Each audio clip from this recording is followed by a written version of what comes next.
Okay, I'm kind of sorry for lying about the whole yapping thing. I said I would make a Melty Blood yapping video today, but honestly, Grand Blue Fantasy's 10th anniversary has finally gotten into full swing, so I kind of want to talk about that more instead.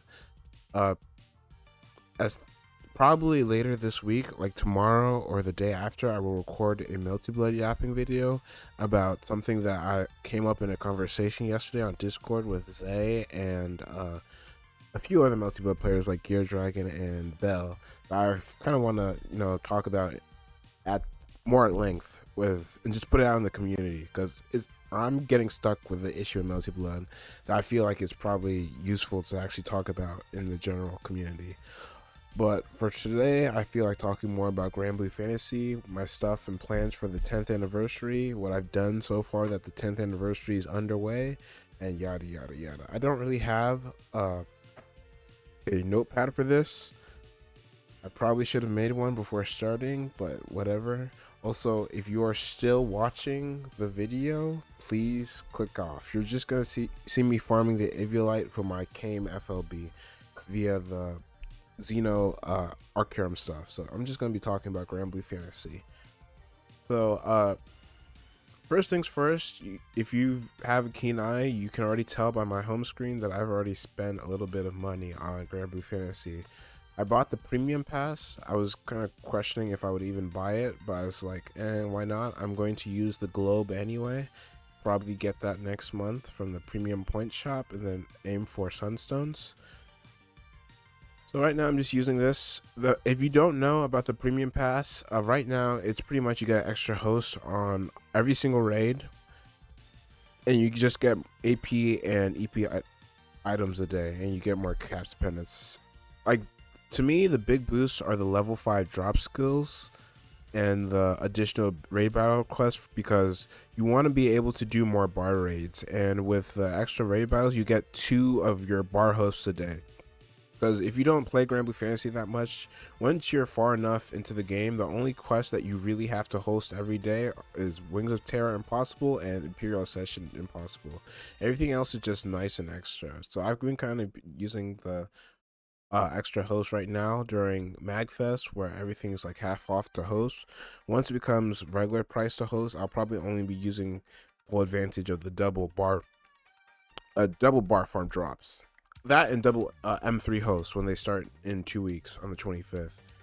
So that was one of the big things of this anniversary they announced.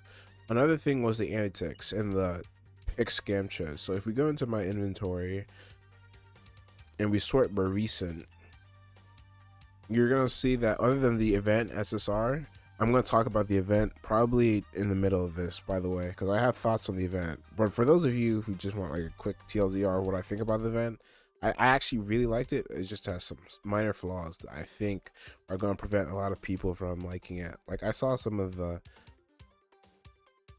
uh, posts about it on the Twitter already. So anyway, you can see that I did my scamchas first, and I got Summer Magissa on my I think dark light and water scamcha, and the fire earth wind one. I luckily was able to sack Azazel. I wanted to sack Christmas Noah so I could annitix each list because she's cute, but I don't get to do that this annitix appears. I have to annitix meta. So that's what I did. I actually fully got him. I need to put him in my farming grid, in my EXP campaign quest farming, so I can do some of that.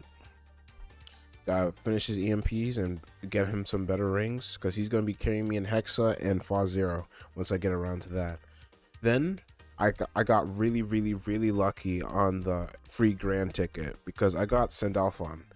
I don't really plan on going light, but right now going light is actually a possibility because if there's a decent banner with a Sandalphon right up, I could spark that banner and try to spark a Luofis from that and have 2 Luofis and 2 Sandalphons, which is nice.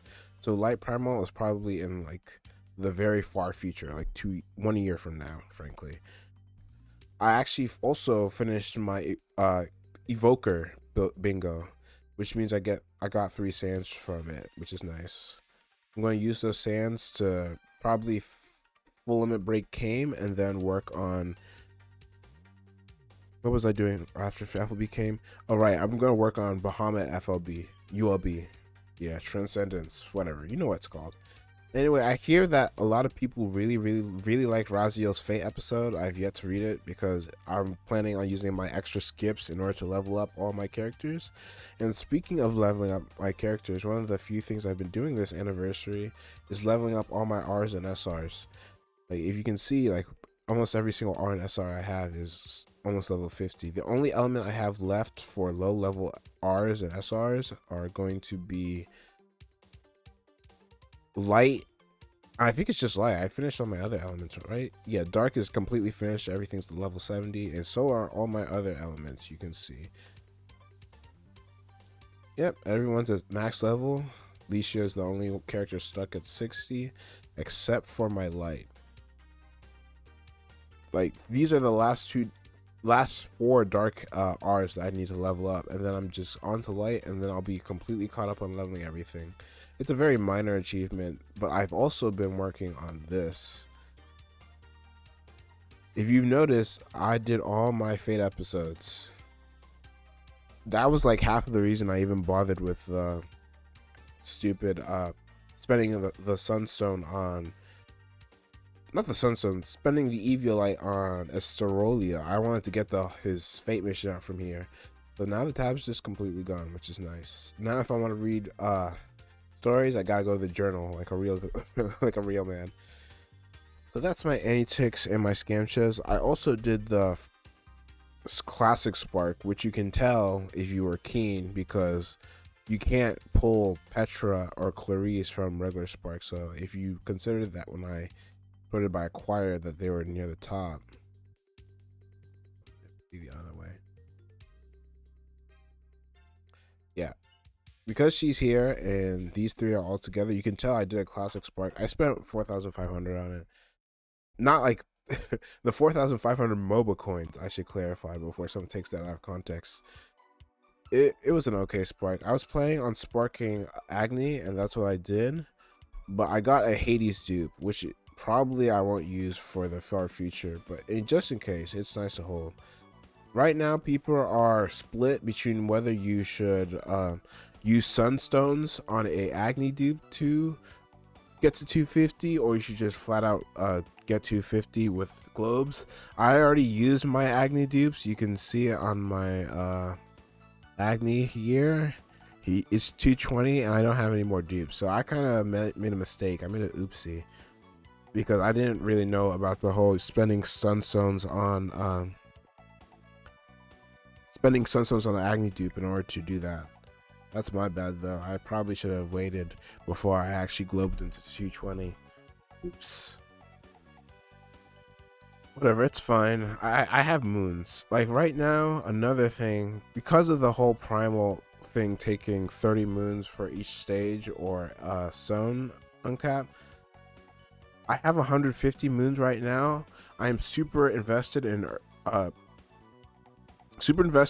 fire right now, and I plan to go further investment into earth. So I could spend 90 moons on getting my fire to 250, my Agni, and then spend the remainder 60 plus whatever I get on my double spark in 3 days on going 230 to Titan, or I could buy a illustrious weapon and buy fronting for my earth.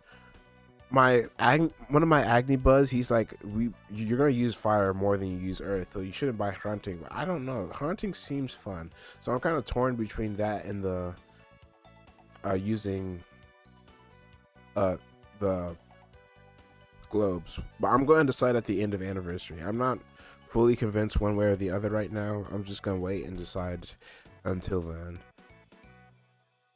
Now, what else was there that I wanted to talk about? I think I'll just talk about the story now. Wait, there's one more thing that I was working on other than Came FLB. I was working on getting my Chine to level 250. Not 250, 150. As you can see right now, she was 130. When they said they were going to be buffing the weaker Eternals, my mind immediately raced to Chine, and I was like, wait, she's my favorite character. I have to make sure that I'm ready to fully uncap her by the time that they start doing that. So I immediately got her to 110, pushed a little bit to get her 120, and then I pushed her to 130.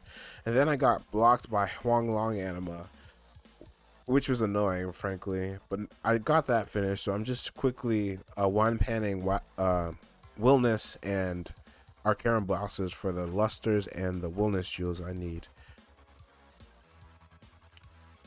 But now that she's going to be getting a rebalance on April 4th, I'm pretty excited. I'm actually pretty pumped up because I want her to be good. I want her to be to like dethrone or at least tie with Zeta and to be like a serious character of use. Like I don't really know how you'd fix her. I don't know how you fix her without making her like hilariously broken. But to me, I think something they could do is like if boss has like X amount of bounty, she auto casts one after her auto attacks or something like that. So she could be doing like crazy skill damage like that, and also be doing debuff triggers, and also not have to worry about this being completely random and kind of annoying to deal with. However, they could fix her a whole number of ways that I'm not completely sure about. So we'll just see what happens when it comes to that. I already have the papers and stuff to push her to 152, so I'm good on that character. Now that we talked about all my basic plans for anniversary, like I already said it on my other Grand Blue Fantasy Yapping video that I plan on doing a double spark next month. Not next month, this month. In 3 days, we should have a flash. Some people are saying flash is happening tonight, but according to the last 3 years of dates, it should be on the 15th, so this Friday. So once that happens, I'll be using the free pulls on that and spark my first galleon staff, and then I'll spark my second galleon staff, and with the one that I already have, that will be 3 galleon staffs, and I'll be all good to go for my earth grid. Now that we're done talking about all that, let's go into the big thing. The anniversary event finally wrapped up today, and my thoughts on it are mostly positive. I do, again, I think I said this earlier last week that my standards for Grand Blue Fantasy events is probably way lower than the average person. Like, even though I didn't really like Seeds of Redemption, I was still able to have fun with it. But this one is an event that I actually like really personally enjoyed. But I know like a lot of people are not going to enjoy the event. I think, like from what I got between friends, it seems like almost all of my friends liked it. But there was like we all agreed that it probably needed a lead up event, like how and you also had old bonds that led up to it.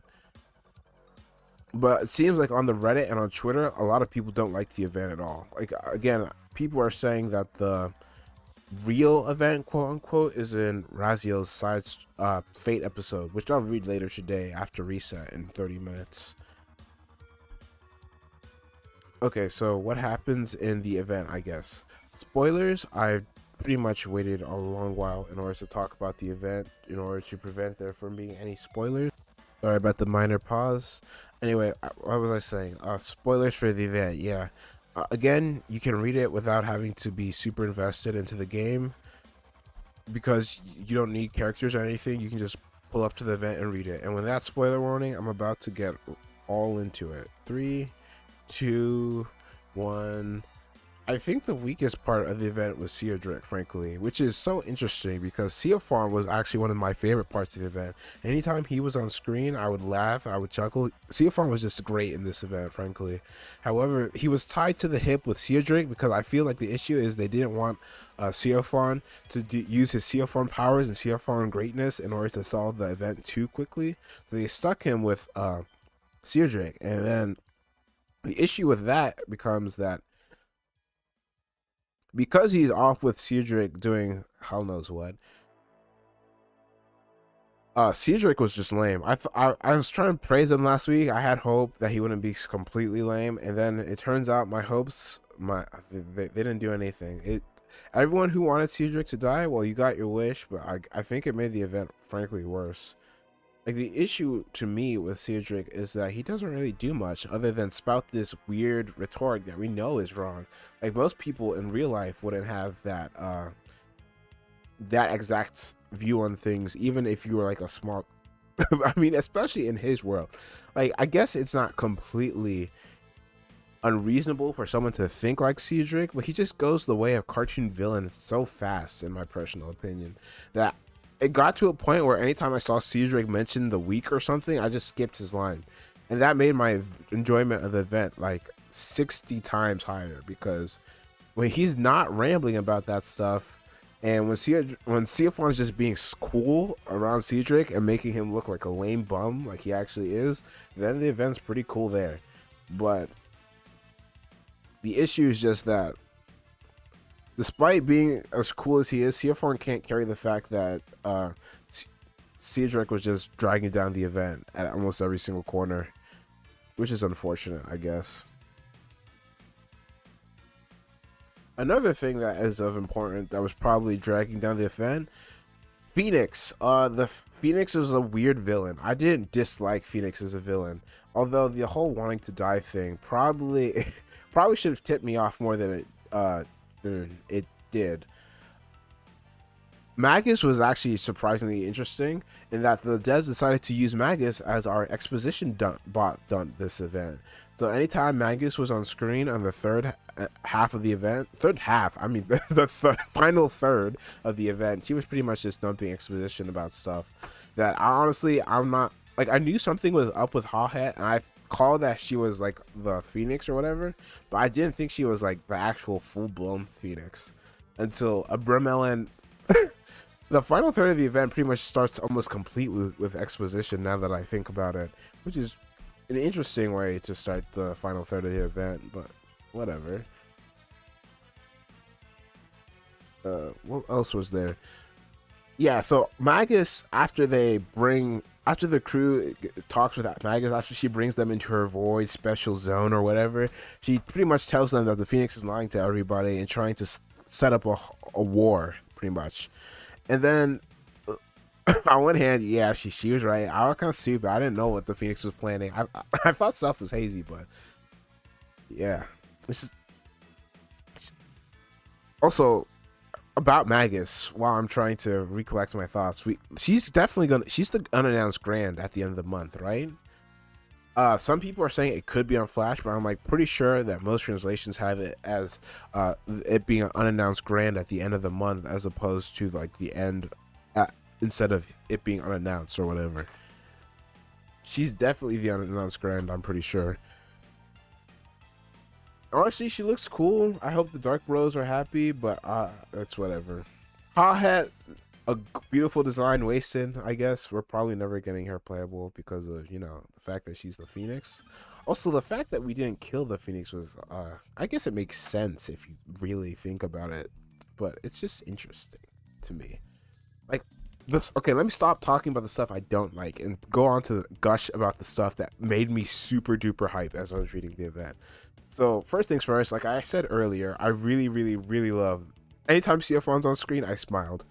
Sandalphon, normally I'm not the biggest Sandalphon enjoyer. He's kind of whatever to me. But in this event, he was like the shonen pro tag incarnified, and to me that was cool.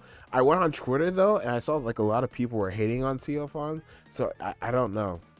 Maybe this is just me being a shonen brainlet or whatever, but I liked what he did in this event, but seems like a lot of people didn't. Also, if I'm farming for lusters, I should probably favor this. That way, yeah. Another thing about the event what I liked was actually the battles. I think this is actually the event with the best in-game battles that you have to do in order to progress the story flat out. At least in the final third. In the first two, it was whatever. I didn't really care. But in the final third, the battles go hard. Like the whole charge bar for the MC and Raphael being replaced with omnipotent power and it being OP instead of CA and having that cool blue hue on the charge bar, it made me hype immediately. And I know that's kind of lame, but you have to understand. I was not used to seeing them go so hard on those in-game battles. Like, and use in-game battle was pretty cool too, but this one was just Chef's kiss. They mastered it. And in fact, the video of them fighting like with the stills was actually way better than I thought it had any right to be, frankly. Normally it doesn't go that hard on the stills, but that one was like, again, chef's kiss. I have props to the people inside games who are cooking on these anniversary events, man. Like all the presentation, like the final battle when the MC's hair turns a different shade of blue that normal. I almost screamed. And I know that's kind of lame or whatever, but again, I'm so used to the MC when they go blue hair. It's usually like the same, like dark shade of blue, but it was a lighter shade of blue this time, and I almost screamed again. It's lame, but I really like what this game does in presentation. Grand Blue Fantasy story and world is probably like, it's like everything I like about shonen with like hot girls and really cool dudes. So I can't. I do that. So I just got really hyped for the event when I was playing it. But again, to me personally, I know like other people have other problems with this event. Like sometimes the pacing was a little weird. I can look past a poor pacing. You're talking to the guy who read all of Bleach in like 2 sittings. I can deal with poor pacing. The stuff to me that was actually like blah was Cedric. I thought they were going to do something more with it. When Phoenix said that whack line to him and he agreed and didn't say anything, a part of me knew that it might have been over at that point, but I had hope that they weren't going to do like this lame antagonist that was whose sole job was to prevent CF1 from solving every single issue too fast. But then they did, and then it was like, okay. Cedric Bros, we lost. Gooners, you won. But also you kind of didn't, because that ending with Abremelin, that was to me like the second part of the event, best part of the event. I was not expecting to feel for Abremelin or Sabrina the way is it Sabrina? Let me double check the name in game real quick. I know that doesn't say a lot about the game. Okay, good. I'm not going crazy. It is Sabrina. Sabrina and Emerald Melon being lover. Sabrina being the reincarnation of Abremelin's lover, and him sacrificing his life to bring back their daughter that he forgot, and the twist that the Phoenix that was telling Abremelin to keep on surviving and reminded him of his daughter was actually Feeny, who is actually Nanashi, and the reason that Christina gave her Nanashi as a name was so sweet. All that part of the event was beautiful. It almost like, I don't really drive to tears like ever when I read video game stuff. That could have done me in. That came very close. It was like when I was playing Octopath Traveler 2 and I got to that part in Partitio Chapter 1 that actually got me like super hooked. It was like that, frankly. I was not expecting to get sucked in as much as I was in that with that like portion of the story. I frankly thought I wasn't gonna like that portion of the story as much as I did, but it was just beautiful. Man, I love so much about this story, but I feel like it probably could have, like, the minor pacing issues that even I noticed, and I'm not like good at writing, by the way. I just told you I read Bleach in 2 sittings. I'm not the person you go to for objectively good writing or whatever. I feel like this event probably could have used like another event before it. Again, I'm making this comparison again, but it probably needed an old bonds that introduced Cedric, hated him as a villain somewhat during that, or hated him as unstable during that or something. But as it is right now, you know what? I really like it. This is probably beating And You personally for me. Like, I know, again, a lot of people don't like it, but to me, it's just awesome. There's so much about this event that I like that I can ignore the parts that don't really work as well as the devs probably intended it for it to work. And frankly, that is it, honestly. I think I talked about almost everything I wanted to talk about. Actually, there is one more thing that I think I was going to talk about in regards to my whaling endeavors. I think right now, I don't like... I probably don't buy these outfits. I really want the Lyria one, but she doesn't have Grand, and it looks more and more like Magus is going to be the Grand next month. And if she's going to be the Grand, there's no real point in buying it already for Lyria. And by the time Lyria gets a grand, it will probably be because of the story. The main story, it's been hyped for a while, but it's reaching to an end. So I feel like in like 2 more story updates by the end of the year, we'll be in Eustalacia. We'll meet Grand's dad, and like a huge bump of lore bombs and more stuff is gonna happen. I'm just really happy with Grand Blue Fantasy in general. I can't wait to see where it goes next. What else is there to talk about? I think the only thing I was going to talk about was reminded to me by Frox over here. She, along with Shine getting a rebalance on April 4th, she's also getting a rebalance. Honestly, Shine is very, very, very close to be not Shine. Frox is very, very, very close to being good. Her literal only thing that she needs is either her S4 to be permanent and a better switch and cooldown. If she gets any more buffs than those two, she's gonna be cooking, and I'll be happy because I have her ringed and I actually have her caged up to full, just like Shine. So again, if they make her busted, I'll be happy. And with that, I'm just gonna turn off the yapping. I yapped for half an hour again. I'm sorry, Grand Blue Fantasy just has me in a chokehold. It's like one of my favorite pieces of media ever, and I just love talking about it. I'll talk about Multi-Blood tomorrow, though. That's a promise. I also did a VOD review. Oh, good. I didn't attack yet. I did a VOD review yesterday. If people are interested in watching that, I did it on Twitch. I'm going to upload it onto YouTube later today. So for all my Multi-Blood peeps who are surprisingly watched the end of a Grand Blue Fantasy video, thank you. I actually do appreciate it. I'm always surprised when the Grand Blue Fantasy Grand Blue Fantasy videos do more than like 10 views. I'm not expecting it to do that well, but sometimes people just really like it, and it makes me happy. So thank you guys for watching, and that's it for me.